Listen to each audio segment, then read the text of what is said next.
Just I'm here to talk about unemployment in India. The employment scenario of India is quite disappointing, and there is acute unemployment and underemployment in India. The problem of unemployment as the problem of poverty. Interrelated. It is considered to be the biggest challenge to development planning in India, and this increase in unemployment in rural areas is expected to accelerate migration to the urban areas, and it is likely to increase the pressure on limited infrastructure in urban areas. And at the same time, the capability of the state to create a job for the people in general, or even for a certain vulnerable section of the population, is extremely limited in the present climate of the economic liberalization and the nature and extent of the unemployment in India, and the policy measure to correct the unemployment are explained in Indian economy.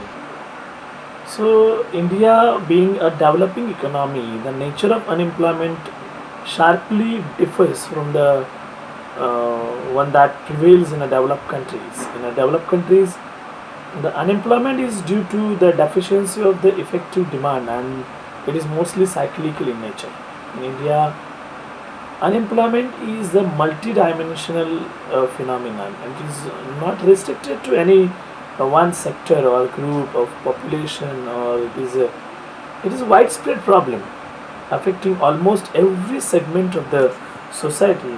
And the nature of unemployment in country is analyzed by classifying the unemployment into the rural unemployment and the urban unemployment.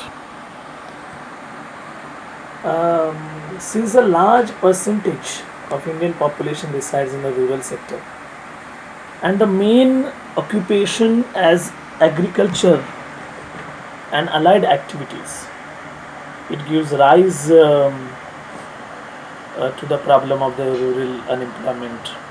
It is generally divided into the disguised unemployment, seasonal unemployment, and open unemployment. And industrial unemployment and educated employment unemployment is widely existed in urban areas, but nowadays it is in a rural too.